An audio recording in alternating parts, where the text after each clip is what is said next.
Bonjour tout le monde et merci de nous avoir rejoints donc, pour cette deuxième table ronde. Nous avons un petit quart d'heure de retard et un impératif à tenir à 13 heures et une table ronde qui va être dense, je pense, en discussion, en proposition et aussi avec vos échanges et vos questions. Donc on poursuit donc nos échanges après quelle Europe bâtir pour défendre la paix. Nous nous engageons dans un nouveau sujet, celui de l'Europe et de la réindustrialisation dans la transition écologique. Donc moi je suis Christophe Préau, directeur de Toute l'Europe, site d'information pédagogique sur les questions européennes, et je serai bien humblement le modérateur de nos échanges. Alors, petit propos introductif, si la question industrielle n'est pas nouvelle pour l'Union européenne, elle ne s'est jamais posée avec autant d'acuité et d'ambition collective, je dirais, qu'aujourd'hui. L'Union européenne vient de vivre deux chocs, la crise Covid, la guerre en Ukraine, qui ont successivement révélé l'extrême dépendance industrielle et énergétique vis-à-vis d'États tiers. Alors en réponse, l'Union européenne a légiféré rapidement, alors qu'on lui fait parfois le procès de la lenteur, a engagé plusieurs programmes, plan de relance et de résilience, 750 milliards d'euros en euros courants, un plan InvestEU, qui est le successeur du plan Juncker, avec l'ambition de lever 372 milliards d'euros d'investissement, mise en place qui repose en partie sur la BEI. Un plan couplé aussi à REPowerEU, stratégie pour se libérer de la dépendance des énergies russes et plus largement fossiles. Récemment aussi, Ursula von der Leyen a présenté le plan industriel vert, qui se veut une réponse à l'IRA américain. Et puis encore plus récemment, une proposition aussi de la Commission pour sécuriser l'approvisionnement en matières critiques.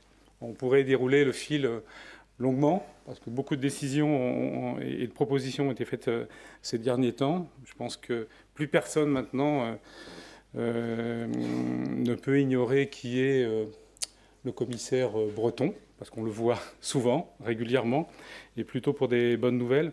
Donc face à cet impératif de réindustrialisation, comment les entreprises font-elles face aux défis environnementaux, au coût des énergies, aux perturbations dans les échanges mondiaux? Comment sont-elles accompagnées aussi par les administrations européennes et nationales? Durant 1h30, nous allons tenter de répondre à cette question.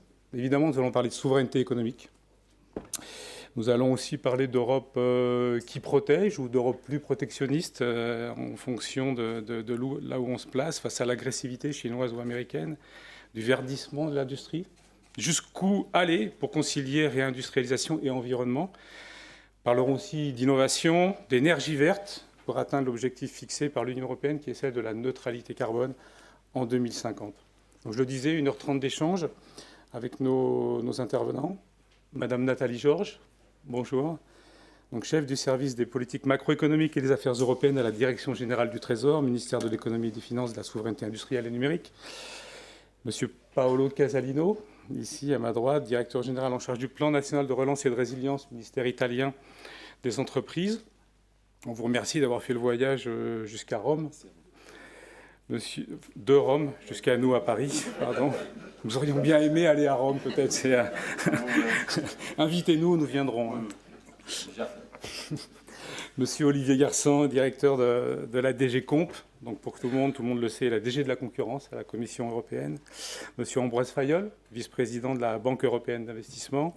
Et puis monsieur Philippe Berthe-Rottière, qui est PDG de GTT, Gaz Transport et Technigaz, qui aura l'insigne honneur de représenter l'industrie aujourd'hui, qui est une société d'ingénierie navale experte des technologies de confinement pour le transport maritime et le stockage du GNL. Monsieur Berthe-Rottière, vous êtes également président du comité stratégique de filière des industries de la mer. Nous évoquerons aussi ce que sont les comités stratégiques de filière. Donc pour commencer, une question générique à vous tous, la même, un mot ou une phrase. Pour vous, vu de votre institution, de votre administration, de votre gouvernement, le défi majeur à relever dans le cadre d'une réindustrialisation décarbonée. Le défi majeur. On verra si tout le monde est sur la même longueur d'onde.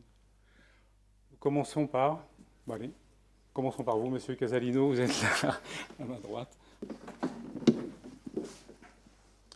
Oui, merci avant tout de l'invitation comme ancien élève de l'ENA, stagiaire de l'EGE. Je suis très honoré d'être ici. En une phrase, pas seulement un mot, c'est trop peu. Je dirais pour un ministère des entreprises et du Made in Italy, c'est le nouveau nom du ministère du Développement économique en Italie, accompagner les entreprises de toute taille, petites, moyennes et grandes, dans les 3 défis majeurs. Décarbonisation de processus productifs, innovation des processus par le numérique, et troisième, la sécurisation des approvisionnements, qui signifie aussi produire chez nous les technologies net zero. Parfait. Monsieur Fayolle. Alors, moi j'aimerais beaucoup vous dire que le principal problème et le principal défi que je vois, c'est celui du financement. Parce que comme on finance des projets, ce serait très bien pour la BEI, mais je ne pense pas que ce soit le cas.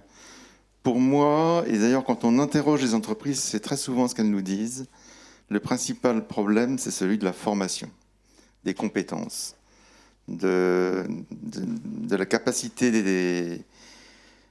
des structures d'enseignement, des entreprises à former, à continuer à former de manière initiale ou continue sur des thématiques qui sont de plus en plus complexes. Et c'est souvent ce qu'on nous dit, non seulement de ce côté-ci, mais également du côté américain. Très bien, merci. Monsieur Berthe-Rottier.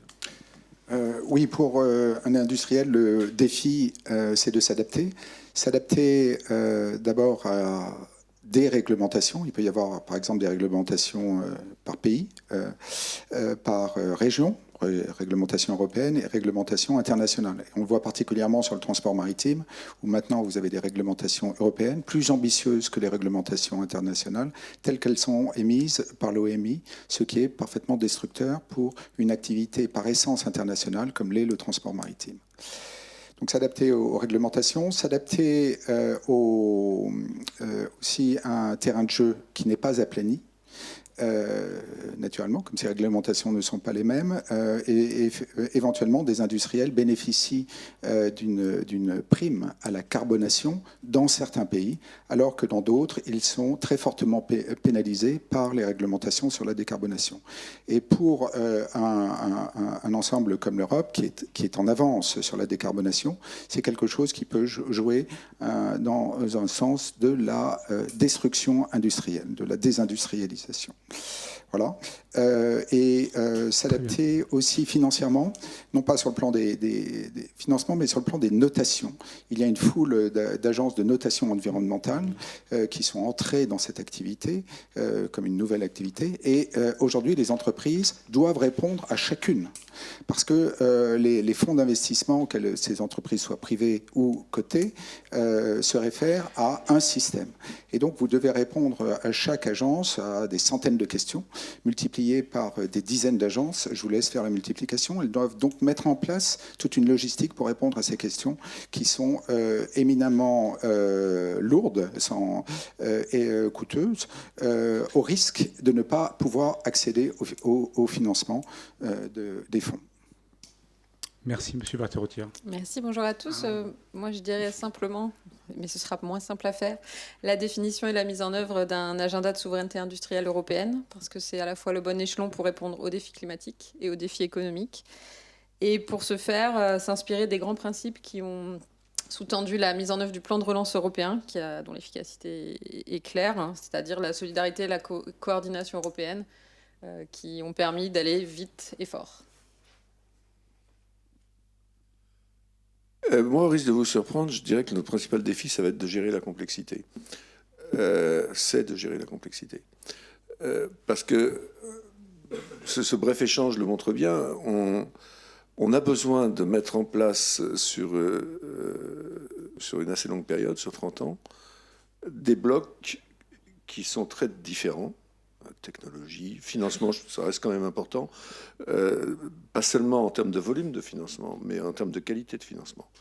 Financement capital versus financement bancaire, on est un continent surbancarisé où c'est assez compliqué d'obtenir du capital, avec comme résultat que des entreprises très prometteuses vont ailleurs, notamment aux États-Unis. C'est aussi un problème qualitatif, parce que c'est pas seulement d'obtenir le bon mix de financement, c'est déjà compliqué, c'est aussi d'avoir les bonnes compétences pour accompagner les entreprises dans la transition entre les mix de financement au fur et à mesure qu'elles évoluent. Et on n'est pas très très bon pour ça en Europe continentale. Et c'est un problème parce que, évidemment, un des blocs, c'est quand même comment vous financez cette révolution industrielle ultra condensée sur une courte période maintenant, parce qu'on a procrastiné pendant trop longtemps. Et donc, il faut avoir des compétences d'assemblier sans avoir le Gosplan. Parce que le Gosplan, ça marche en général pas. Ça marche encore moins bien dans un ensemble complexe comme l'Union européenne. Bon, la Chine, c'est très centralisé. Quand on décide un truc à Pékin, ça se passe dans la plus lointaine province. C'est pas vraiment nous, ça. Donc ce type de modèle, c'est de toute façon pas possible. C'est voué à l'échec. Et donc cette gestion de la complexité, pour moi, c'est à la fois, si on le réussit, notre plus grande chance et aussi notre plus grand risque.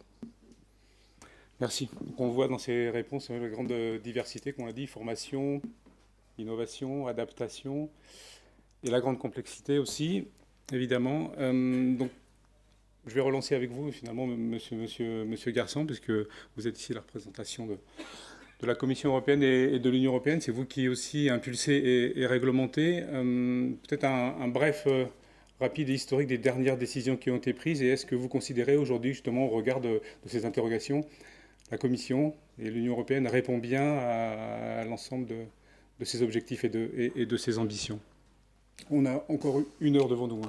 Je ne suis pas le mieux placé pour vous dire que la Commission, c'est formidable. C'est un peu comme Ambroise avec la BEI, c'est super, ça finance, le financement, c'est très important. La Commission, c'est formidable, on fait un boulot génial. Non, je crois que, honnêtement, les choses ont bougé. Bon, la bonne nouvelle, c'est que la politique industrielle, qui était quand même un gros mot depuis très longtemps à Bruxelles, finalement, il y a eu la rencontre d'une époque et d'un homme, quoi. C'était le moment pour que ça revienne, et M. Breton était probablement la personne la mieux indiquée pour le faire avec son énergie, son intelligence et son passé. Et on voit que les choses se sont mises en harmonie d'une certaine façon.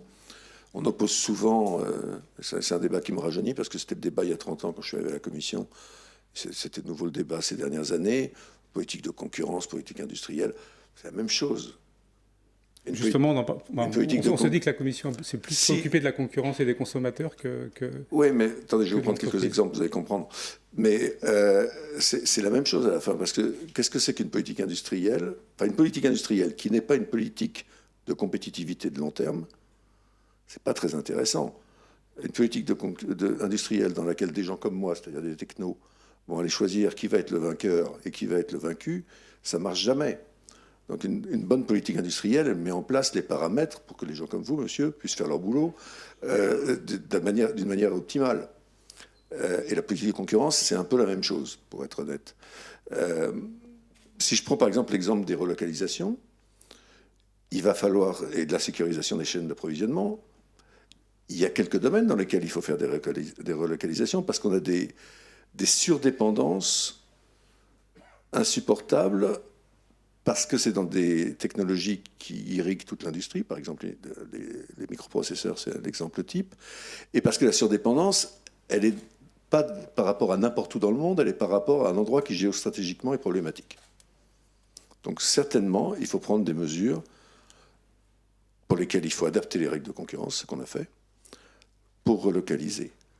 Mais on ne va pas relocaliser 100% de ce qu'on consomme. L'autarcie, ce n'est pas notre projet politique. Et même si ça l'était, ça serait particulièrement stupide, parce qu'on est quand même la première puissance commerciale du monde. Donc on exporte, et ça veut dire que les autres, ils voudraient bien exporter chez nous aussi. Donc comment vous sécurisez des chaînes d'approvisionnement quand vous ne les relocalisez pas intégralement? Là, j'ai tendance à dire que la concurrence, ça fait mieux le job que le monopole. Parce que la résilience, c'est la diversification. Et la résilience, c'est aussi d'accepter des coûts immédiats, donc des pertes d'efficacité, pour s'éviter des coûts différés en cas de survenance d'un événement grave. Par exemple, super simple, les gains d'efficacité, ce qui est un des éléments du diagnostic en matière de concurrence, par exemple quand on accepte ou qu'on n'accepte pas une opération de concentration. Par exemple, le just-in-time, donc vous réduisez, vous rendez vos chaînes d'approvisionnement super efficaces, vous avez très peu de stock, etc. Vous avez des gains immédiats en termes de coûts. En réalité, vous avez un coût caché qui est que votre système il est moins résilient. Merci. C'est une composante, en tout cas, du plan aussi industriel vert, qui est celle d'un marché qui reste ouvert. On est d'accord pour l'Union européenne. L'autonomie stratégique ouverte. On est d'accord. Je vais revenir peut-être juste, Monsieur Berthe-Rothia, parce que vous êtes justement l'industriel. Pour vous, pour votre métier, votre domaine et votre secteur, donc justement, les priorités, les défis, donc vous l'avez dit, vous êtes dans l'industrie navale, donc effectivement, la question des frontières, elle ne se pose pas dans cette industrie-là, et de la réglementation européenne qui vient se superposer peut-être aux réglementations internationales, mais quel est l'ensemble des défis justement à relever pour votre industrie? Sur la décarbonation, j'ai pu parler tout à l'heure de la complexité des agences de notation environnementale, du foisonnement qu'il y avait dans cette activité-là. Et il fallait pouvoir s'y adapter le plus rapidement possible de façon à pouvoir accéder à ces financements, ou pour une société cotée de pouvoir toujours être très apprécié par les marchés. Et je crois que si on peut arriver en Europe à une agence de notation environnementale, ça aiderait énormément les entreprises. C'est déjà quelque chose. La deuxième chose, c'est aussi la complexité des réglementations. Je parlais de du millefeuille mondial, en quelque sorte, sur ces réglementations, mais il faudrait une certaine stabilité, parce qu'un industriel, quand il doit prendre une décision d'investissement, a besoin de connaître l'environnement réglementaire et a besoin de cette stabilité dans cet environnement. On peut avoir des objectifs très ambitieux à terme, la neutralité carbone en 2050. On peut avoir des objectifs intermédiaires très ambitieux. Il y a des technologies. Il faut pouvoir industrialiser ces technologies. Ça demande un peu plus de temps. Ça ne se fait pas du jour au lendemain. Et il faut bien en être conscient. Mais les industriels peuvent s'adapter à partir du moment où ils connaissent l'ambition et le calendrier. Donc ça, c'est absolument fondamental, stabilité, ambition, calendrier. Je crois que quand on a déjà établi ça, on peut à ce moment-là considérer la décarbonation comme une véritable opportunité. D'abord, une chose, notre continent, mais aussi le monde entier, est dans une chasse au talent. Et à partir du moment, en particulier dans notre continent, quand vous parlez d'une entreprise qui est très fortement engagée dans la décarbonation, eh bien, vous êtes une entreprise qui est beaucoup plus attirante, et en particulier beaucoup plus attirante pour les personnes les plus imaginatives, créatives, innovantes, intelligentes des jeunes générations. Donc c'est un élément qui est très porteur pour le futur. L'autre élément, c'est qu'à partir du moment où vous avez développé vous avez rassemblé ces personnes-là, que vous avez ce calendrier, eh bien vous pouvez commencer à travailler sur des technologies, des solutions industrielles qui, malheureusement, je pense que la décarbonation va prendre plus de temps qu'on ne le croit, mais qui vont être porteuses. Et ça veut dire qu'on part tôt dans cette course qui va être longue. On part tôt pour développer les solutions technologiques et industrielles.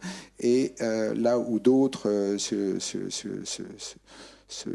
vautrant, j'aurais envie de dire, dans un confort réglementaire pas très ambitieux en matière de décarbonation, reste en arrière. Et ça, je crois que c'est sans doute la meilleure garantie qu'on peut réindustrialiser sur les sujets porteurs à l'avenir, des sujets très centrés sur la décarbonation. Merci. Avant d'entrer dans le détail peut-être des plans de relance nationaux, français et italiens, de leur application, Monsieur Fayolle, justement, avec la BEI, donc je le rappelle, les résultats 2022, c'est 72,5 milliards d'investissements et de financement en Europe, et une petite partie aussi à l'extérieur, avec deux pays, la France, qui a reçu 10 milliards de financement, et l'Italie, un petit peu plus de 10 milliards. Aujourd'hui, justement, vous êtes engagé dans ce processus de réindustrialisation et de transition aussi énergétique, avec des ambitions fortes de plus de 50% des investissements verts. Donc aujourd'hui, comment la BEI est acteur majeur de cette Vous transition. pouvez continuer si vous voulez présenter ce qu'on fait, c'est très bien. Écoutez, donc nous on a mis en place une stratégie climat qui est assez ambitieuse parce que donc c'est comme vous dites 50% minimum de ce qu'on fait en termes de volume d'activité qui doit être sur des projets climat-environnement. C'est mobiliser 1 trillion, donc 1000 milliards d'investissements d'ici 2030 en faveur du climat. Et c'est l'alignement total des projets qu'on finance sur les accords de Paris et l'alignement des contreparties qu'on finance sur les accords de Paris. Donc c'est assez ambitieux. Ça se traduit par un changement culturel dans l'institution qui est très important. On était à peu près à 25% de ce qu'on finançait pour le climat il y a 7 ou 8 ans quand moi je suis arrivé. Et on était l'année dernière à 57%. Donc sur des volumes aussi importants, ça fait vraiment un changement. Et puis la deuxième chose qui me semble très positive, c'est que l'institution a beaucoup changé par ailleurs. C'est-à-dire que moi, quand je suis arrivé, la BEI, ça finançait des gros projets pas risqués. Et maintenant, la BEI finance des projets de plus petite taille, plus risqués. Alors le plan Juncker a beaucoup aidé.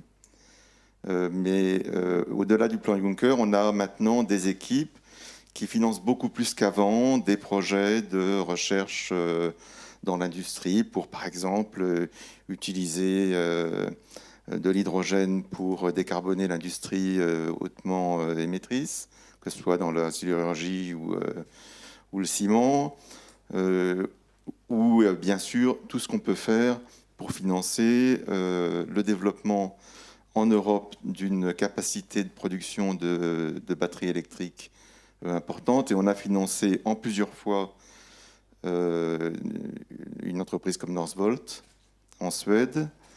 Et puis là, maintenant, on a développé depuis cette année de soutien à l'industrie qui se met en place dans le nord de la France, entre Dunkerque et Douai, là où il y a notamment pas mal de sites d'ailleurs de production automobile, que ce soit pour Envision, que ce soit pour Vercor qui passe au conseil d'administration la semaine prochaine.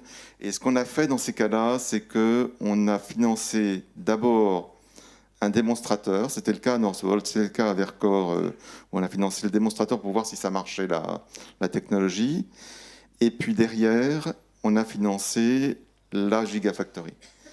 Et donc les volumes ne sont pas du tout les mêmes. C'est des financements objectivement très risqués. Et c'est des financements objectivement très importants si on veut développer une capacité en Europe de produire des batteries électriques en ligne avec la stratégie européenne de passer au tout électrique en 2035. Donc je vous donne ces exemples-là pour dire que ça, c'est vraiment des dynamiques qui sont lancées. On voit, comme d'ailleurs pour le plan Juncker, que c'est pour ça, Olivier, que je disais peut-être que le financement n'était pas le problème si prioritaire que ça. On voit que les projets appellent les projets. En revanche, c'est vrai, tu as raison là-dessus, il y a souvent une question de difficulté des financeurs à mettre du capital suffisant pour prendre du risque.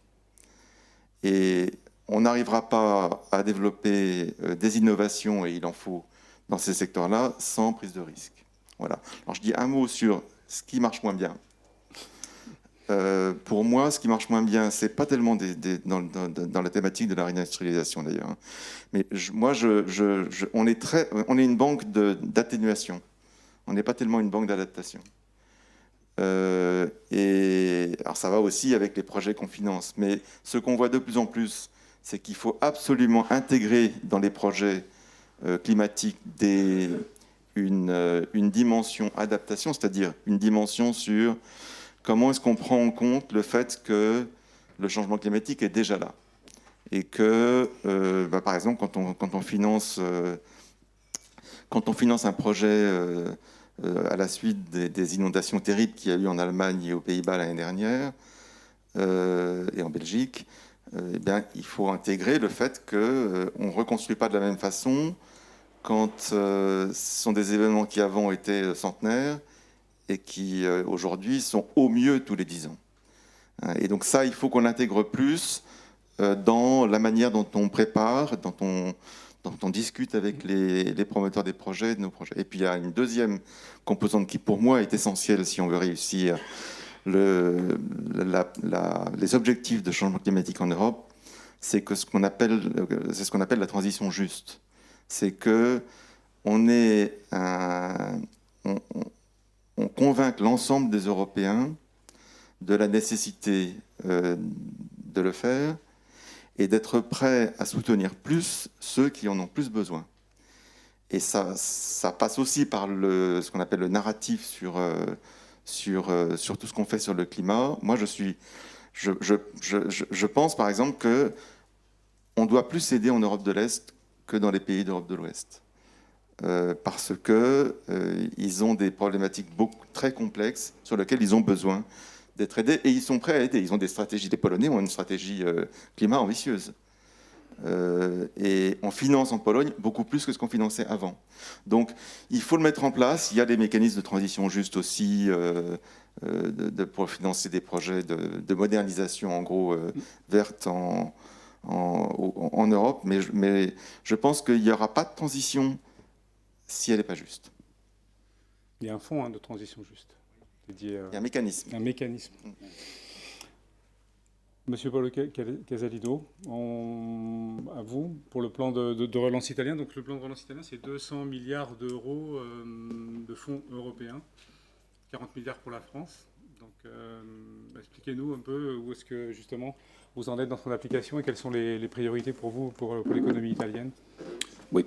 Oui, mais avant tout, si je peux, je vais partager l'opinion du vice-président de la BI, que le financement, c'est important, mais ce n'est pas peut-être le premier problème, parce qu'on a vraiment beaucoup d'options pour financer des projets. Il y a le plan national de reprise et résilience, on a, je pense à l'Italie ou certains pays qui en bénéficient plus, la politique de cohésion.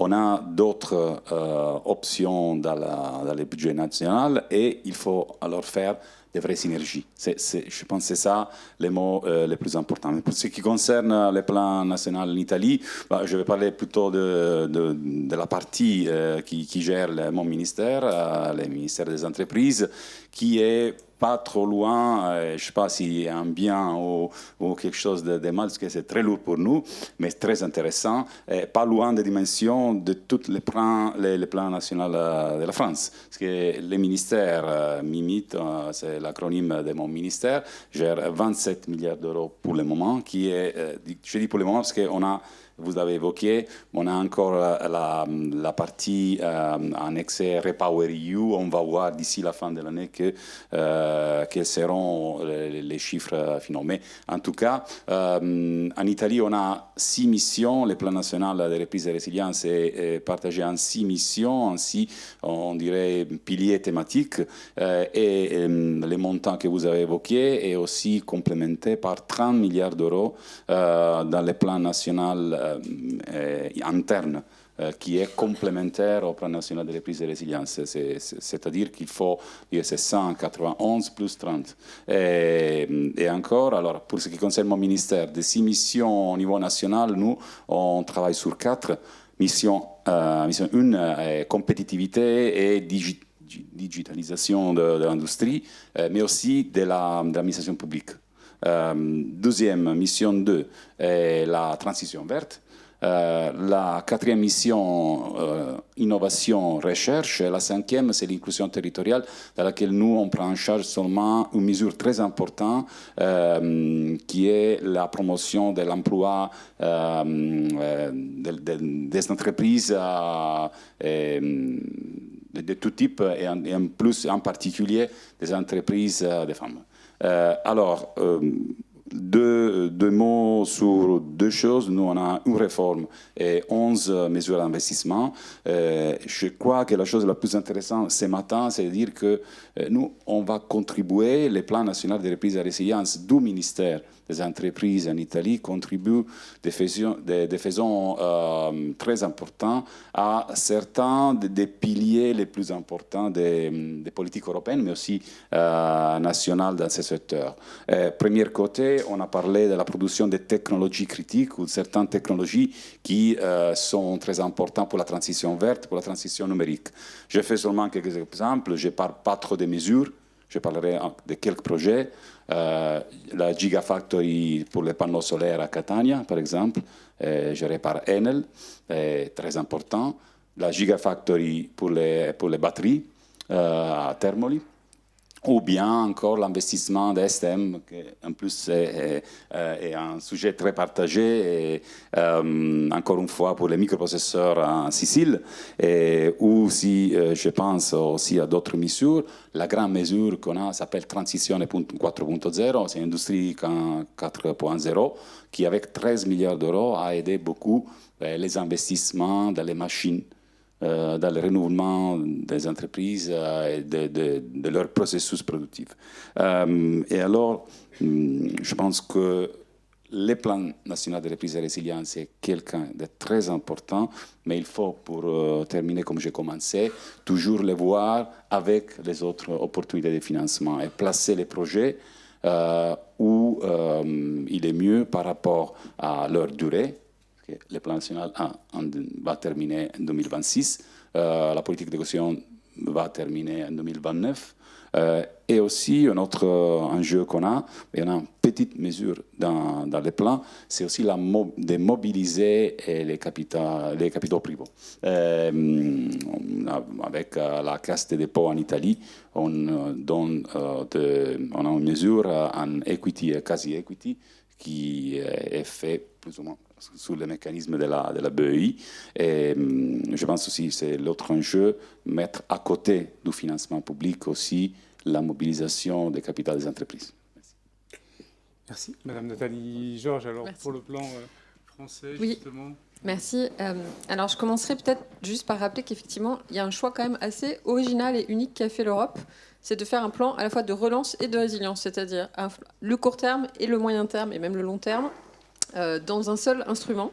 C'est vrai pour NextGenEU et c'est aussi vrai pour REPower, face à des crises, des chocs idiosyncratiques ponctuels, où il fallait répondre rapidement à un choc. On a profité, entre guillemets, du choc pour avoir la réponse immédiate à la crise, mais aussi pour tirer le trait, et que ce soit pour la souveraineté sur REPower énergétique ou que ce soit pour la résilience climatique et digitale.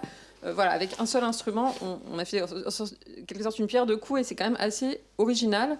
Et je pense qu'en face, moi, je mettrais le fait que nous, en tant que ministère des Finances, par exemple, ce qu'on a comme problématique principale aujourd'hui, c'est le défi du découplage. Alors, pas le découplage dont tout le monde parle dans le monde entre Chine et États-Unis, le découplage entre croissance et émissions de gaz à effet de serre.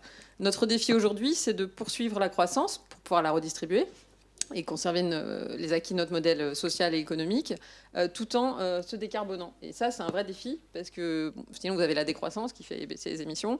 Alors, il y a d'autres... Voilà, mais c'est pas le modèle qu'on cherche. Et nous, ce qu'on cherche à faire, c'est à la fois une croissance soutenable, une croissance verte. Et en soi, le plan de relance, il a cet avantage-là d'essayer de marcher sur ses deux pieds. Pourquoi je dis ça? C'est parce qu'en ayant décidé de faire de la relance immédiate forte, donc en France, en fait, on avait déjà le plan France Relance qui était prêt avant le plan européen. Et on a choisi de préfinancer en fait toutes nos mesures et de les faire rembourser en partie. Donc, pour donner les ordres de grandeur, c'est 100 milliards le plan France Relance, dont 40 remboursés par l'Union européenne au titre de NextGenEU. Et ça a cet avantage donc d'avoir eu cette dynamique rapide. Aujourd'hui, on est à plus de 60% de décaissement à l'économie réelle, donc d'argent vraiment déjà injecté dans l'économie, sur les 100 milliards de France Relance, indépendamment du remboursement ou pas. Enfin voilà, des délais, on va dire, de mise en œuvre de la partie financière européenne. Donc ça, c'est important. Et en termes d'effet d'entraînement, on estime à plus d'1 point de PIB pour 2021 comme pour 2022 le surcroît de croissance provoqué par les effets d'entraînement de cette réinjection d'argent public dans un moment où c'était très nécessaire. Donc ça, c'est pour le volet relance. Pour le deuxième pied, résilience, Je pense que les choix qui ont été faits pour le plan français en tout cas, on est au-dessus de l'objectif européen, puisque aujourd'hui on estime à la moitié des dépenses du PNRR français qui sont favorables à l'environnement et au climat, et à un quart celles qui soutiennent la transition digitale. Donc l'orientation en fait de ces fonds sur des projets spécifiques dans le vert, pour faire simple, et dans le numérique sert cet objectif de plus moyen terme de transition, de double transition. Et le fait de l'avoir imposé, entre guillemets, à l'ensemble des plans au niveau européen permet en fait d'aligner les agendas nationaux avec l'agenda européen de Fit for 55, etc. Et pour ça, c'est des mesures, pour donner 2-3 exemples de mesures qu'on finance, évidemment dans le volet vert. Donc j'inclus Repower parce que nous venons de déposer notre plan révisé qui devrait être adopté si tout va bien à l'ECOFIN la semaine prochaine. La Commission l'a validé la semaine dernière avec des nouvelles mesures. Donc en gros, le volet décarbonation de l'industrie est important. On finance par exemple des mesures dans les pièces hydrogène. La rénovation thermique des logements, que ce soit des bâtiments publics ou le fameux dispositif que vous connaissez peut-être à titre personnel de MaPrimeRénov', ou encore l'électrification du parc automobile, avec les bonus automobiles pour les particuliers et aussi des plans pour les entreprises ou les collectivités territoriales pour leur flotte de bus. Enfin voilà, c'est des exemples concrets. Ça, c'est pour le volet vert. Le volet digital, il y a par exemple tout un volet pour l'éducation, puisque évidemment, post-Covid, quand les profs et les élèves se sont tous retrouvés chez eux derrière leur tablette, on s'est dit que peut-être on pouvait accélérer ce volet-là pour l'avenir. Et puis, dernier exemple pour dire que ça n'est pas un objectif chiffré du plan de relance, mais c'est un objectif de l'Union européenne et qu'on décline au plan de relance français. Il y a aussi évidemment le volet social, par exemple le plan Un jeune, une solution pour l'apprentissage a été en partie financé sur crédit européen également. Voilà pour donner le cadre un peu général du plan français. Du plan européen et français, j'ai en fait du mal à distinguer les deux, puisque là, pour le coup, les objectifs sont vraiment alignés. Alors, en termes de défis, parce que pas dire que tout est fini, évidemment, il y a une date butoir qui est 2026 pour la mise en œuvre effective du plan. Alors, pour certaines actions de court terme, c'est évidemment pas un sujet, mais on fait aussi des infrastructures, des choses un peu lourdes, avec un environnement inflationniste nouveau. Donc le coût de la construction qui a augmenté de 30%, évidemment les délais avec les contraintes d'approvisionnement qu'on a eues et les ruptures sur certaines filières compliquent pas mal la donne. Je pense que mon collègue italien doit avoir ce genre de questionnement aussi. Donc le défi, c'est d'aller vite et de bien faire quand même, parce que l'objectif, c'est quand même que les projets soient de qualité et soient à la hauteur des objectifs fixés. Donc c'est de finir à cet horizon et puis de réfléchir à qu'est-ce qu'on fait après. Parce que je rappelle que l'originalité de ce plan aussi, c'est d'avoir été financé par un endettement commun européen, qui était une grande nouveauté. Et donc on a la question notamment du remboursement de cette dette commune qui est devant nous. Un remboursement qui n'est toujours pas acté et décidé pour l'instant. Qui est en discussion sur les ressources propres, exactement. Et ce sera un des grands sujets des années à venir. Monsieur Garçon, je voulais justement évoquer avec vous aussi le sujet qu'on voit poindre un peu dans les discussions, c'est décarbonation et néanmoins compétitivité. Donc comment est-ce que cela mature aussi lors des réflexions au niveau de la Commission européenne pour faire en sorte que justement cette course à la décarbonation ne soit pas non plus destructrice et peut-être aussi voir après comment est-ce qu'on avance et on agit aussi en termes de je veux dire protection, mais pas de l'Europe protectionnisme, mais l'Europe qui se protège par rapport à la Chine et par rapport aux États-Unis aujourd'hui. Ouais, ça c'est. Enfin, je ne sais pas combien de temps vous avez devant vous, mais. Allez-y. Si vous avez des questions, maintenant qu'on a fait un tour, vous n'hésitez pas à lever le bras et à poser des questions. On n'attendra pas le dernier quart d'heure pour enchaîner les questions. Donc si vous avez des questions, des points spécifiques et précis, profitez-en pour justement vous lancer et n'hésitez pas. Alors, il y a évidemment, disons, les grands défis à terme, parce que je ne sais plus qui l'a dit, je crois que c'est vous. Un des sujets, c'est comment vous alignez votre réponse de court terme à des chocs qui ont quand même été ultra violents. Depuis 15 ans, on s'est tapé successivement 3 crises centennales, normalement. Sauf que on a eu les 3 sur 15 ans. Donc ça secoue un peu. Et ça a amené des réponses fortes à la crise financière, pas l'oublier, la crise du Covid, et maintenant la crise énergétique. Et la question, c'est comment vous arrivez à répondre à ces défis de court terme sans vous désaligner trop, ou avec un peu de chance même en vous renforçant, dans le cas de la crise énergétique, par rapport à vos objectifs de long terme. Quels sont les objectifs de long terme? C'est évidemment d'être décarboné, mais on voit bien qu'il y a quand même un lien entre résilience, décarbonation, compétitivité, révolution numérique ou digitalisation, appelez ça comme vous voulez, parce que tout ça, c'est quand même des facettes d'un même objet. Personne ne pense qu'on va être compétitif en 2050 si on n'est pas décarboné, digitalisé, etc., etc. Donc, il y a des liens. Et ce que je veux dire par là, c'est qu'il n'y a pas d'opposition, à mon sens, entre décarbonation et compétitivité. Il y a même probablement un effet de renforcement bénéfique. Je suis l'heureux papa d'un bébé qui a ensuite connu des vicissitudes qui s'appelaient la taxonomie. Et l'objectif, c'était quand même ça, c'est-à-dire de donner aux investisseurs une information à peu près fiable, à peu près scientifique, à peu près fondée sur autre chose que le baratin des fonds qui se dépeignaient tous comme étant verts, pour orienter l'investisseur vers ce que vous disiez tout à l'heure, c'est-à-dire les entreprises les plus vertueuses, etc. De la même manière qu'elles attirent les talents, elles attirent aussi aujourd'hui de plus en plus les investisseurs. Donc, il n'y a pas d'opposition. L'Europe est quand même... Le Bruxelles Effect, ce n'est pas un mythe. On exporte nos normes. On peut en discuter d'ailleurs, parce qu'on est assez impérialiste en la matière. On n'arrête pas de critiquer les Américains, mais on exporte nos normes largement autant, voire plus, que les Américains. Et donc, d'être producteur de normes, c'est un avantage concurrentiel, parce que, évidemment, vous les produisez de la manière qui ne désavantage pas trop, en général, votre propre industrie. Évidemment, l'autre côté de la balance, c'est qu'on est compliqué. On est compliqué parce qu'on n'est pas un. Pour un Américain, c'est assez simple de savoir ce qu'est l'intérêt national américain. Ils n'ont pas besoin de l'expliciter, c'est internalisé. Nous, on a besoin, c'est pas l'intérêt français, l'intérêt européen, c'est pas l'intérêt allemand, c'est pas l'intérêt belge. Ça se construit. Ça se construit, ça génère de la complexité, ça génère des délais, et ça génère une transparence qui n'est pas toujours un avantage. On est très, très, très lisible pour le reste du monde. Donc, c'est un peu tout ça qui est en jeu. Comment est-ce qu'on arrive, c'est ce que je voulais dire, je reviens sur votre première intervention, comment on arrive à gérer cette complexité?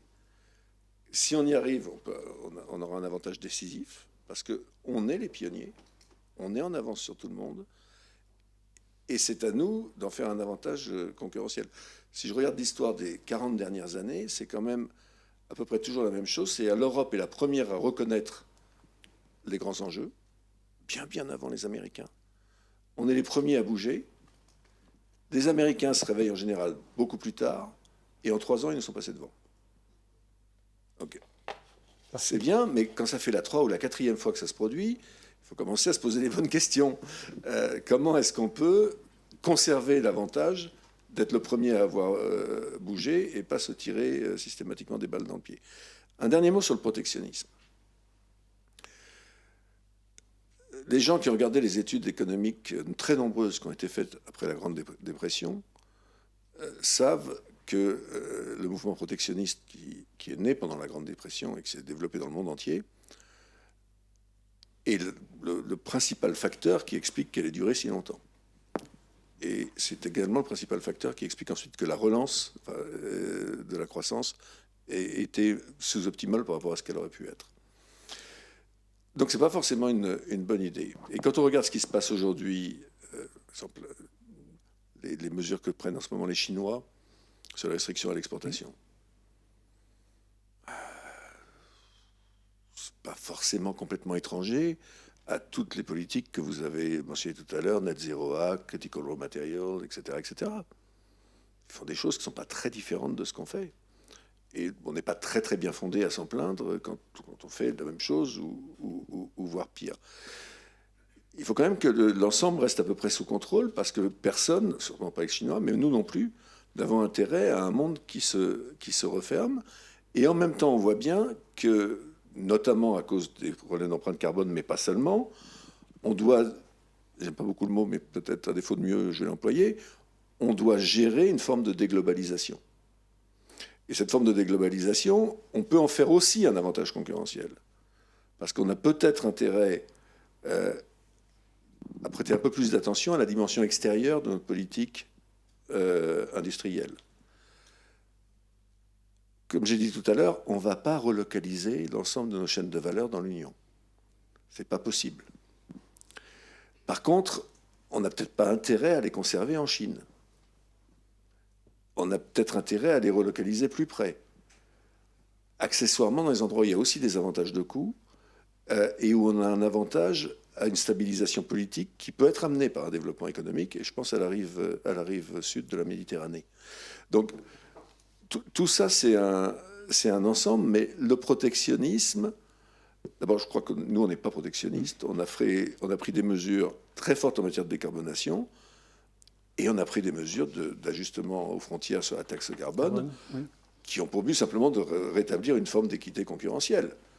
Parce que sinon, c'est ce que vous disiez tout à l'heure, on se tire une rafale dans les deux pieds, on est vertueux, mais en même temps on se désindustrialise, et à la fin on ne fait pas grand-chose pour le climat, parce que les émissions se font ailleurs. Donc c'est pas une très très bonne idée. Mais sur quelque chose comme l'IRA, sur lequel vous ne nous avez pas encore interrogé, moi j'entends en Europe tous les chefs d'entreprise qui défilent, ici chez M. Macron, chez vous certainement également dans le bureau de la Première ministre, et un peu chez M. Scholz, et un peu partout. Ils disent tout, mais c'est formidable l'IRA, on va tout fermer en Europe, on va réouvrir aux États-Unis. Alors, c'est une vaste rigolade. Moi, quand j'entends le patron de BASF qui dit qu'il va fermer ses sites en Allemagne pour réouvrir aux États-Unis à cause de l'IRA, quiconque a la moindre idée du coût de la fermeture d'un site chimique en Allemagne sait qu'on plaisante. Donc, ce n'est pas la question. Deuxièmement, l'IRA, les Américains ont budgété 400 milliards sur 10 ans. Avez-vous la moindre idée, dans le même domaine, décarbonation, etc., de ce que nous avons distribué comme aide d'État, subventions européennes, prêts de la BEI et compagnie sur les 2 dernières années? 1000. 600 et des poussières. Donc, l'IRA, c'est une réponse aux Chinois et aux Européens. Ce n'est pas un acte violemment agressif contre l'Europe. C'est une réponse à notre politique, qui est une politique assez interventionniste. Troisièmement, à un moment, il va quand même que le cerveau droit et le cerveau gauche se touchent. Nous n'avons pas les moyens de continuer à avoir une politique industrielle principalement fondée sur un subventionnement public massif. Dans ce pays, on a doublé la dette sur PIB entre juste avant la crise financière et maintenant. Une seule chose est sûre, c'est que ça ne peut pas continuer. Et donc, à un moment, le micro et le macro doivent se rencontrer. C'est-à-dire, on doit avoir une...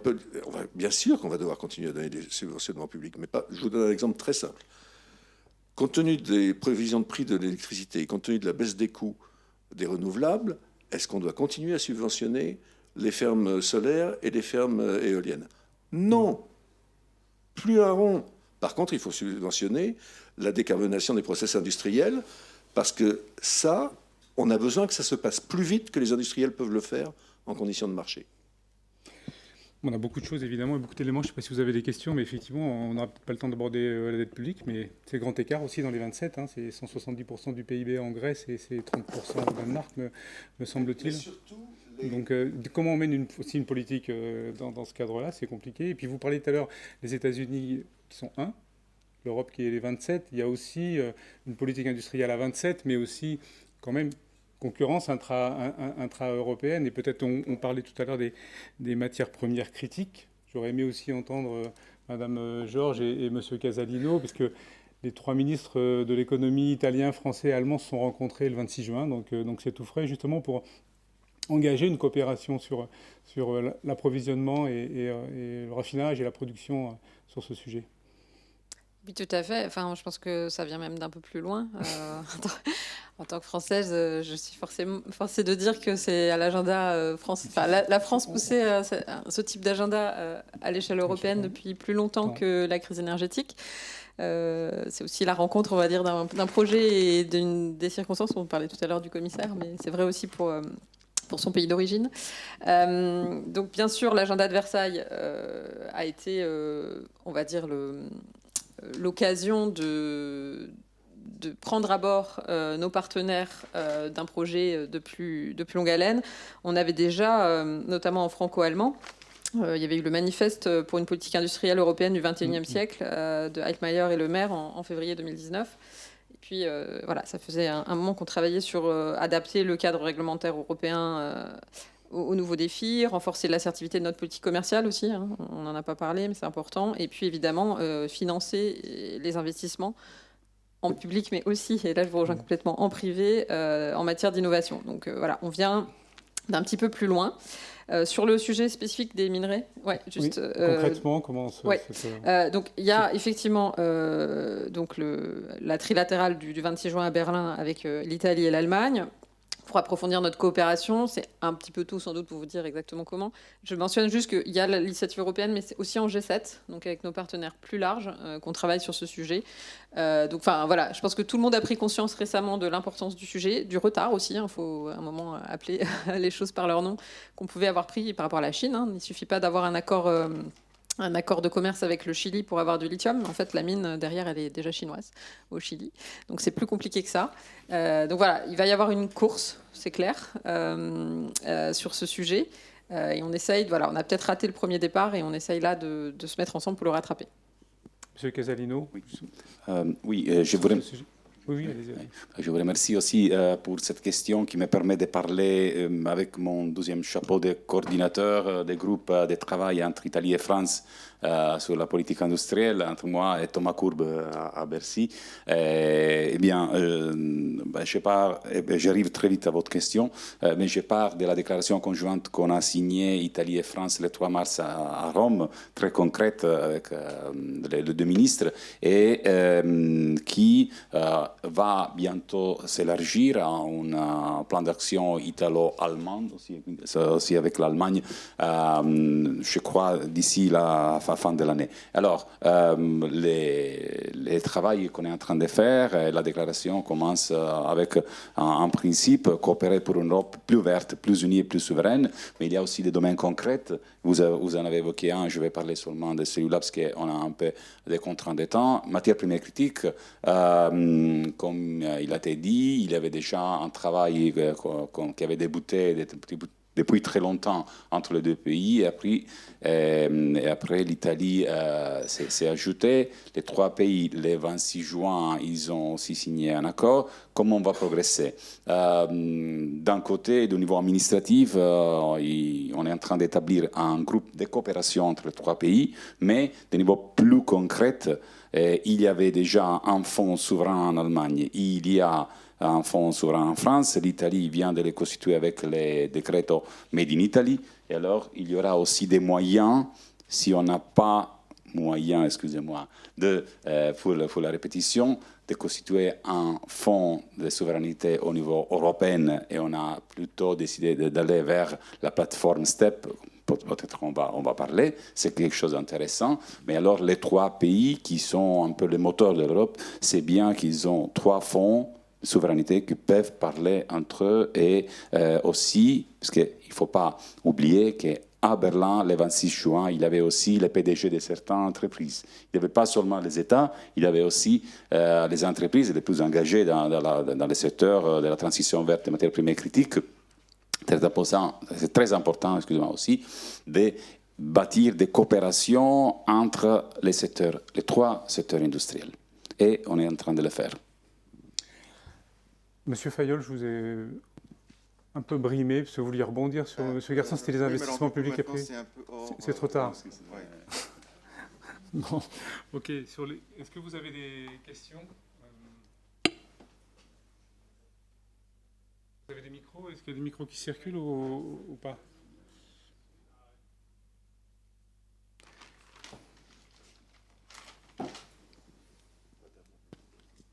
Madame. Bonjour. Moi, j'aurais une question peut-être un petit peu précise et qui parfois peut s'avérer épineuse. Mais quand on parle transition écologique et réindustrialisation, on ne peut pas complètement laisser de côté la question de la contribution du nucléaire à cette transition. Effectivement, on sait qu'il y a quand même un certain nombre de pays au sein de l'Alliance qui s'intéressent ou sont volontaristes sur ce sujet. C'est une industrie relativement souveraine, puisque une grande part de sa chaîne de valeur est située en Europe. Et pourtant, elle est confrontée à d'énormes difficultés. En tout cas, ce qu'on constate, c'est que le Net Zero Industry Act, en tout cas à ce stade, ne lui ouvre pas les portes, alors que l'IRA américain et aussi au Royaume-Uni le fait. Bref, il y a des grosses, je dirais, il y a des grosses contraintes qui pèsent sur cette énergie pour contribuer à la contribution, et aussi finalement sur les compétences, puisque ces signaux défavorables, je dirais, ne mettent pas un climat de confiance pour les compétences des jeunes qui chercheraient à s'investir dans cette option, sur cette énergie dans le cadre de la transition écologique. Bref, comment vous voyez le panorama sur ce qui peut advenir sur ce sujet? Monsieur Berthe-Rottière, vous vouliez peut-être... Allez-y. Et le nucléaire, qui est une énergie de transition, enfin qui a été... Vous parlez de taxonomie tout à l'heure. Bon. Écoutez, moi, le métier de GTT, c'est de transporter du GNL. Donc, nous ne sommes pas tout à fait dans le nucléaire. Mais je fais partie des quelques personnes dans cette salle qui ont entendu le discours de Pierre Messmer en novembre 1973. Et donc, comme petit Français, je suis forcément admiratif de la réussite du nucléaire français. Cela étant dit, il faut rappeler quelques chiffres. Aujourd'hui, dans le mix énergétique mondial, les énergies fossiles, c'est 80%. Et ce chiffre ne baisse pas. C'est malheureux, c'est dramatique, mais c'est comme ça. Le charbon, qui est monstrueusement polluant, c'est de l'ordre de 30%. Si vous voulez, il y a urgence. Il y a urgence à réduire cela. Et on a décidé, je crois, cette semaine, 2 centrales nucléaires en France, à Penly 1, Penly 2, enfin je ne sais pas. Elles vont arriver dans la deuxième moitié de la prochaine décennie, c'est-à-dire dans 15 ans. Mais c'est extrêmement long. S'il y a vraiment une urgence médiatique, il faut trouver des solutions rapides. Par exemple, réduire le charbon. Il y a une solution assez simple pour réduire le charbon, c'est de passer au gaz. Vous divisez par 2 les émissions de CO2. C'est-à-dire que le charbon, c'est 30% du mix énergétique mondial. Vous le supprimez le charbon, vous réduisez de 15% les émissions de CO2. Et ça, vous le faites très rapidement. Alors en France, on n'aime pas le gaz, qui pourtant, le GNL par exemple, a sauvé l'Europe, et la France en particulier, qui avait quelques problèmes avec ses centrales nucléaires l'hiver dernier. On a sauvé l'Europe de la panne électrique, et la France en particulier, grâce au GNL. Et pourtant, on continue cette chasse. Maintenant, on veut tout électrifier. Les voitures, les chaudières, sans qu'il y ait une génération électrique qui soit en rapport avec cette électrification des usages. Donc, je crois que, bien sûr, on aime le nucléaire. Bien sûr, on sait que ça réindustrialise. D'ailleurs, un jour, j'avais la conversation avec Anne Lauvergeon, c'était en 2008, qui me disait « Le nucléaire va repartir, c'est fantastique, on va utiliser tous les ingénieurs des grandes écoles françaises, on va prendre toutes les promotions des grandes écoles françaises pour pouvoir accompagner ce redémarrage de l'industrie nucléaire. » Je lui ai dit « Mais qu'est-ce qui va rester pour le reste de l'industrie ?» Il m'a dit « Ils se débrouillent. Ils se débrouilleront. » Je crois que la fascination française pour le nucléaire, qui fait qu'on dépendrait, comme on dépend aujourd'hui énormément du nucléaire, il faut quand même la relativiser. Bien sûr, il faut du nucléaire. Il faut qu'il y ait une part pour le nucléaire. Mais il faut avoir avant tout un mix énergétique diversifié et qui puisse être très, alors on dit plus robuste, on va dire résilient, très résilient dans des périodes de crise telles que celles que l'on a connues et dont on a pu se sortir grâce à une autre énergie. Peut-être pour compléter tout ça, alors vous avez raison, c'est devenu un problème politique insoluble, mais dans la taxonomie européenne, il y avait une catégorie transition, et dans la catégorie transition, il y a le nucléaire et le gaz. Il y a le gaz pour la raison que vous venez de dire, c'est que on a calculé, c'est pas simple, mais c'est pas très compliqué, quelle est la meilleure trajectoire d'adaptation pour la neutralité carbone en 2050. Parce que vous pouvez être neutre en carbone en 2050 en ayant émis beaucoup ou en ayant émis moins. Et effectivement, le calcul, c'est que la meilleure trajectoire, c'était de sortir immédiatement du charbon. Et le seul truc par lequel vous pouvez le substituer à très court terme, c'est effectivement du gaz. Et ça justifiait des aides publiques énormes, parce que, d'abord pour sortir du charbon, je ne sais pas si vous avez une idée du nombre de centaines de milliers de gens qui travaillent dans les mines en Silésie, mais ils ont un léger problème social qui est à côté de ça, dont on ne se rend pas compte ici, mais qui est largement de la magnitude de celui qu'on a eu en Europe, en France, dans les années 50, sauf qu'on était dans une période de boom de la croissance, et donc on l'a absorbé. Pas vraiment le cas aujourd'hui en Pologne. Donc on substitue massivement par du gaz, et on aide cette génération au gaz parce qu'on sait qu'au moins une partie, on va devoir cesser de l'opérer avant la fin de vie normale et l'amortissement normal de ces usines. Parce que, oui, il y aura une place pour le gaz dans le mix énergétique, mais elle va s'amenuiser. Mais il fallait massivement mettre du gaz tout de suite. Puis, guerre en Ukraine, problème sur l'approvisionnement en gaz, montée du gaz pour des raisons d'ailleurs qui tiennent largement aux anticipations et à la spéculation, plus qu'à un vrai problème de disponibilité physique, parce qu'effectivement, tout le monde, je crois, a été surpris et ravi de la capacité d'adaptation en matière d'importation de GNL, en matière de rapidité pour créer des nouveaux terminaux de regazéification, etc., etc., etc. Le nucléaire, bon, d'abord, la perte des compétences, elle ne date pas d'hier. Et j'ai un petit examen de conscience quand même à faire en France. C'est pas la faute du monde entier, de l'Europe qui n'aime pas le nucléaire, etc. Si on a perdu des compétences et qu'on n'est plus foutu de faire une soudure aux bonnes normes de sécurité en France.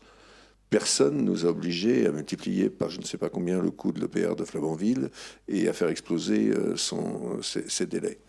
Donc on a un problème franco-français qu'on doit régler là-dessus et qu'on est en train de régler, si je comprends bien.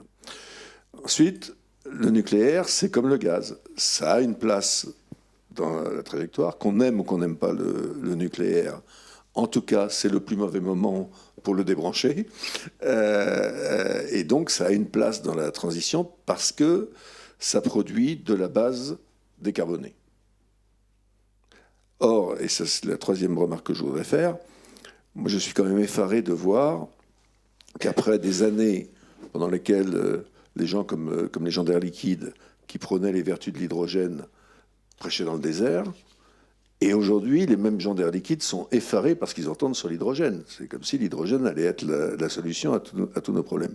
L'hydrogène, ça a aussi une place dans le mix, mais ça a une place relativement marginale, en tout cas en tant que vecteur d'énergie. Parce que si vous regardez le bilan énergétique de l'hydrogène vert en tant que mode de production d'électricité, il faut quand même voir qu'on fait une électrolyse pour créer de l'hydrogène vert avec lequel on va refaire de l'électricité. Le bilan énergétique, il est très mauvais. Et quand je vois que des pays comme l'Allemagne envisagent de stabiliser leur marché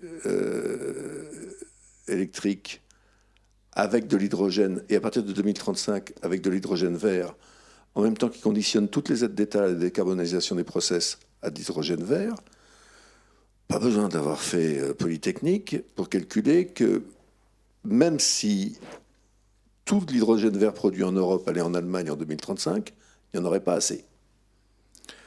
Donc ça ne marche pas, et donc on est en train d'organiser une crise de la demande.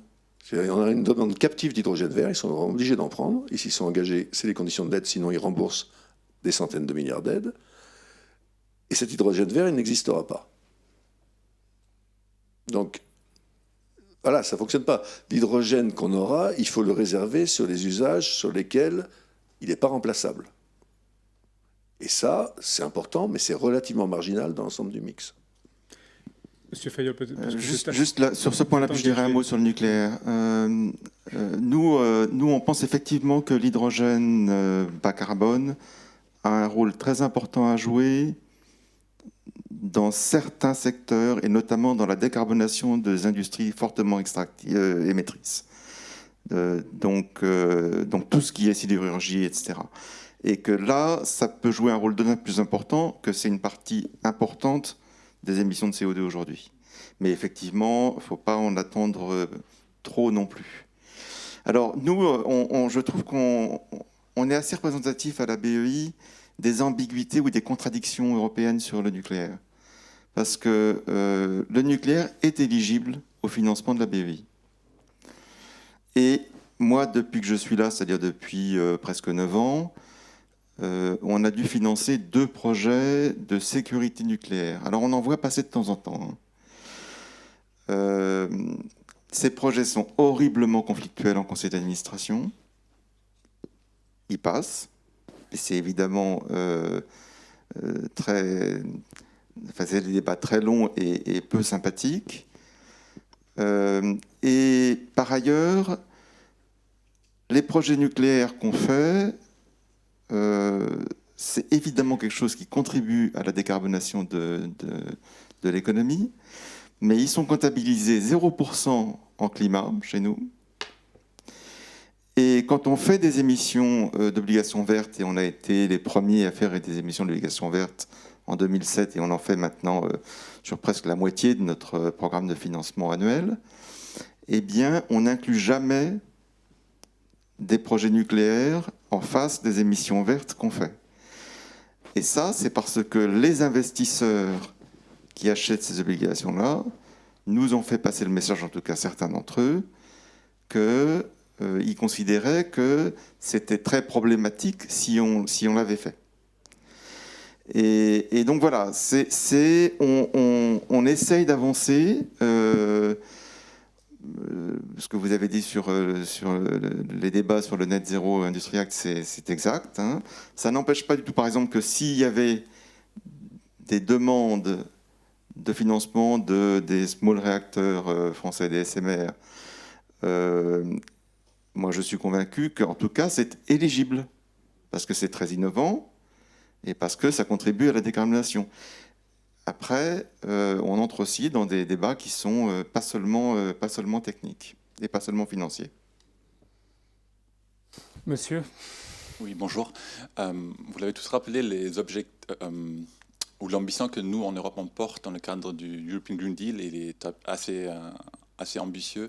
À mon avis, ça me semble essentiel pour tenir nos engagements internationaux avec l'accord de Paris, l'objectif de 1,5 degré, ainsi que le cadre mondial de la biodiversité adopté en décembre dernier. Ces dernières semaines, on a entendu beaucoup de discussions aussi au niveau européen sur plusieurs initiatives de la Commission européenne pour la finalisation du European Green Deal, notamment la loi sur la restauration de la nature, ainsi que les objectifs sur les pesticides. Et il y a certains groupes politiques au Parlement européen, ainsi que des États membres, dont, notamment, pour ne pas le nommer, le parti dont est issue la présidente de la Commission européenne, qui sont très, très réticents à faire avancer notre agenda réglementaire pour pouvoir tenir nos engagements. Est-ce que vous avez...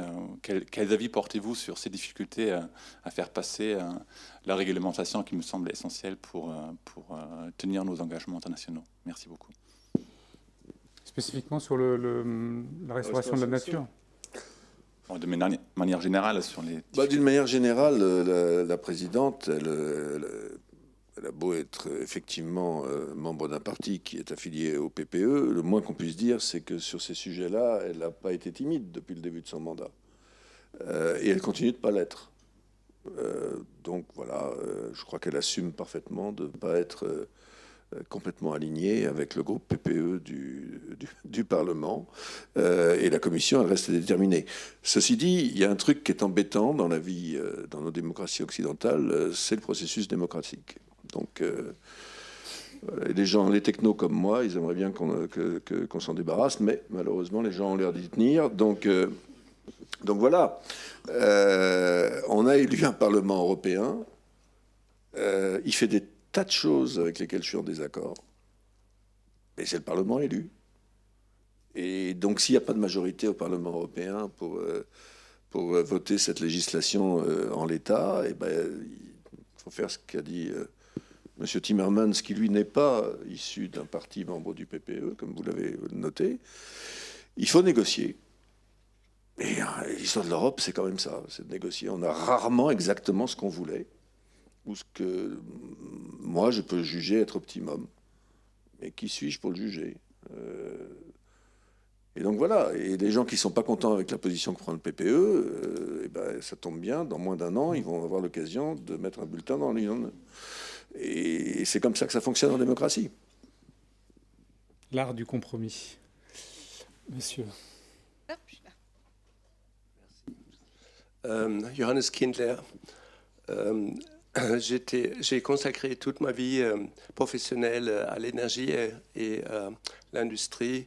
Entre autres, j'étais un collègue de Joachim Pitali au cabinet du chancelier Kohl, M. Merkel, Madame Merkel et M. Schröder, son prédécesseur. Je suis aussi un des co-auteurs de la Energiewende de Madame Merkel et je me fais un très grand souci pour la France, pour l'Allemagne et pour l'Angleterre. Pourquoi? Tous les trois pays ont établi des plans pour arriver à leurs objectifs climatiques. Et c'était des calculs relativement logiques, mais qui n'ont pas trop de choses à faire avec la réalité. La France et l'Allemagne se critiquent mutuellement pour leur stratégie climatique et énergétique. Ils auraient autre chose à faire. L'Allemagne, il est très peu probable, et quand vous parlez confidentiellement avec des Verts, il le confirme, il est très peu probable qu'elle arrive à remplir ses objectifs d'ici 2030, 2035, etc. La France, avec son plan nucléaire, qui est basé, entre autres, sur les SMI, il est, à mon avis, au moins très discutable si elle y arrive. Ces petits réacteurs sont encore dans la phase des projets pilotés, etc. Je ne suis pas sûr du tout si on verra le nombre planifié dans l'avenir prochain, etc. Ce qu'on doit penser de la rapidité de l'hydrogène a été déjà dit. L'Angleterre, ça ne marche pas très bien non plus dans le nucléaire. Ça marche assez bien dans le offshore, mais il y a aussi une lacune. La question derrière, qu'est-ce qui se passe? Qui fait des plans B, si vous voulez, qui fait des projections, ce qui se passera quand les trois nations les plus industrialisées de l'Europe n'arrivent pas à arriver à leurs objectifs.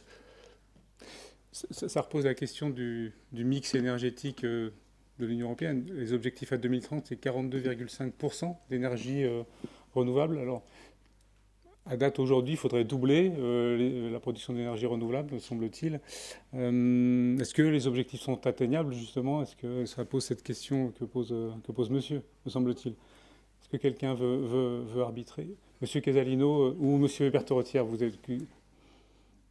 Comment on parlait d'Italie, de France non, on parlait de France, d'Allemagne et d'Angleterre. L'Italie allait jouer l'arbitre, donc c'est pour ça. D'abord, les énergies renouvelables telles qu'on les imagine aujourd'hui, c'est-à-dire le solaire et l'éolien, n'ont pas la même efficacité dans toutes les parties, dans toutes les parties de l'Europe. La Baltique, la mer du Nord sont des endroits privilégiés pour l'industrie, pour l'éolien. Il faut voir que l'éolien a un facteur de charge qui est quand même limité.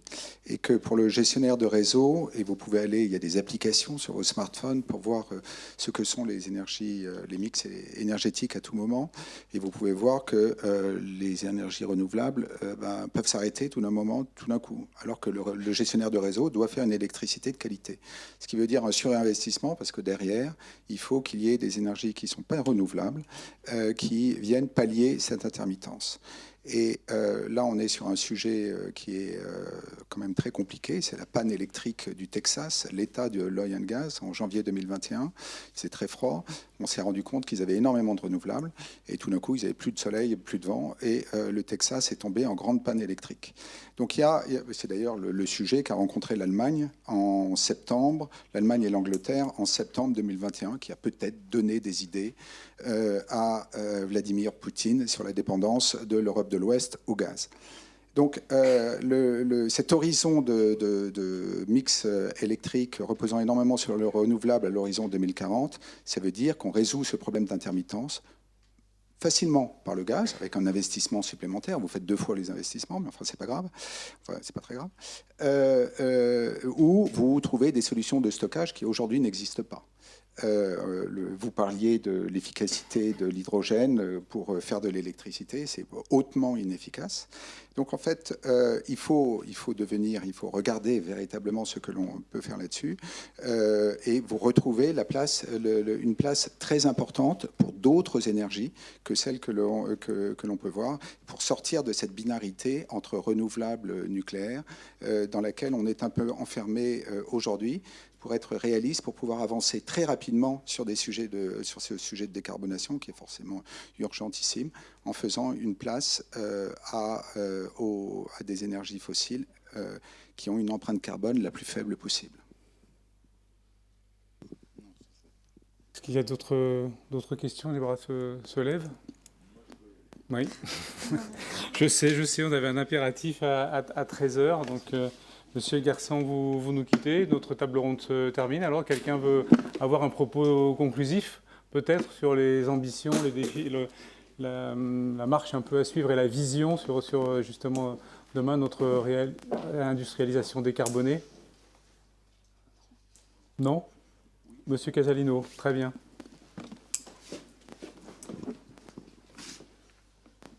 Oui, mais juste encore une fois pour vous remercier de l'invitation et pour vous dire, il y avait une question sur le Net Zero Industry Act.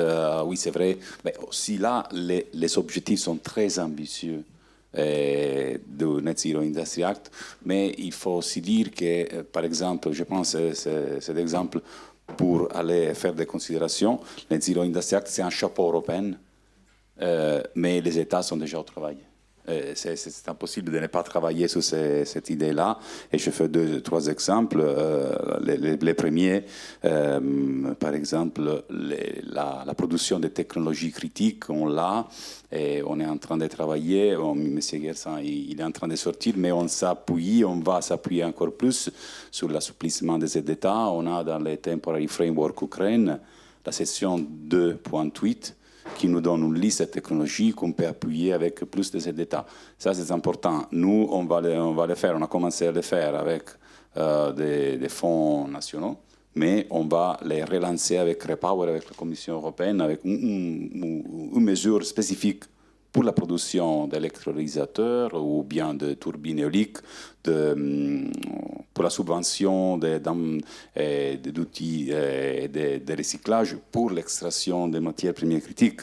Et si on veut garder un peu plus en avant, je pense qu'un dossier très important au niveau européen, mais qui est important pour tous les États membres, c'est la révision du cadre financier pluriannuel qui vient de débuter. Et là-bas, on a été évoqué les ressources propres. On a la facilité pour l'Ukraine, ce n'est pas trop mon domaine, mais il y a la plateforme STEP à développer. Il y a beaucoup d'enjeux qu'il faut, je pense, résoudre au niveau européen.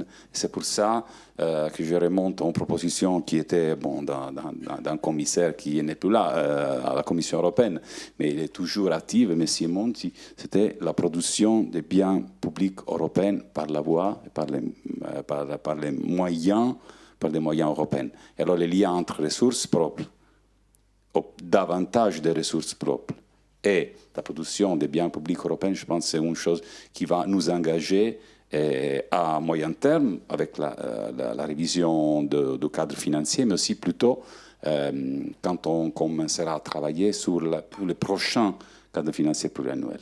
Je vous remercie encore une fois. Moi, je voudrais juste dire un mot. Pour moi, en conclusion, c'est aussi une formidable opportunité pour l'Europe. Et je trouve qu'on le dit pas assez. Et je le dis d'autant plus que pour ceux qui, comme moi, sont maintenant depuis plus de 30 ans dans les débats européens, etc., l'Europe a énormément de choses positives, a un gros défaut, c'est qu'elle est lente. Et si on regarde ce qui s'est passé depuis 2-3 ans, c'est assez spectaculaire en termes de rapidité. Pas seulement en termes de volume, comme le disait Olivier, ce qui est juste, hein, mais aussi en termes de rapidité. Sur REPowerEU, ça veut quand même dire qu'on va mettre des centaines de milliards pour accélérer la production d'énergie renouvelable. Tout ce qu'on a fait sur l'industrie, mais même sur l'extraction, etc. Ça, c'est quand même des éléments qui montrent que la prise de conscience qu'il faut accélérer, aller plus vite, eh ben, elle est là et c'est assez nouveau. Et ça, je trouve qu'il faut vraiment s'en féliciter. Merci. Je crois que les mains se lèvent pour une conclusion. Très rapidement aussi pour dire que, évidemment, on ne sait pas d'où viendra la prochaine crise, mais il faut qu'on soit prêt. Maintenant, il n'y a plus trop de doutes. Suite à la grande crise financière de 2008-2009, l'Union a fait sa mue en termes de surveillance prudentielle, avec l'agenda de l'Union bancaire, etc. Alors, 15 ans après, il y a eu des vrais progrès, mais tout n'est pas fait. Les progrès, on les voit puisqu'on a échappé, entre guillemets, à la contagion en mars, mais il y a encore des choses sur le métier. Et donc, on doit faire mieux et plus vite face aux nouveaux défis. Par exemple, on n'a pas 15 ans devant nous pour inverser le changement climatique, cette fois-ci. Et donc, je rejoins les propos de M. Fayol sur le fait qu'on a fait plus vite et plus fort cette fois-ci et que c'est aussi un bon signe pour notre capacité de réaction et de résilience. Merci. Monsieur Berthe-Rottière, vous aurez le mot de la fin alors. Plus vite et plus fort, vous le ressentez, vous, dans votre domaine et dans votre secteur? Plus vite, quelquefois, pourquoi pas, mais l'industrie prend du temps. Industrialiser, réindustrialiser, développer des process industriels fiables, pouvoir avoir une industrie décarbonée à cette échelle-là, c'est une ambition absolument incroyable et ça va prendre du temps. Donc il n'y a absolument pas de temps à perdre. Ce qui veut dire innover, et juste pour rappeler, vous, dans votre société, 600 salariés, presque un quart sont dans la recherche et développement. Oui, un tiers sont dans la recherche et développement, un effort en recherche et développement qui est constant, enfin toujours croissant, qui ne baisse jamais. C'est la condition de pouvoir sortir des technologies innovantes. On est la seule entreprise en France qui fait des électrolyseurs. On travaille sur des hydrogéniers, des bateaux qui peuvent transporter l'hydrogène liquide à moins de 153 degrés. Très compliqué, beaucoup plus compliqué que les méthaniers qu'on fait aujourd'hui. On travaille sur le transport de l'ammoniac, c'est de l'énergie. Sur le transport du CO2, une économie du CO2 va être possible pour faire en particulier les carburants alternatifs. Encore faut-il pouvoir transporter le CO2 d'une manière économique. Aujourd'hui, ce n'est pas le cas. On travaille sur tous ces sujets et on voit bien que le sujet de la décarbonation, c'est des opportunités incroyables pour les entreprises innovantes, pour de nouvelles technologies. Et puis derrière, il y a un vrai sujet de pouvoir industrialiser ça pour déployer ça à grande échelle. Très bien, merci. Mais voilà, le mot de la fin, c'était très bien de terminer sur l'innovation et la réindustrialisation. Merci beaucoup.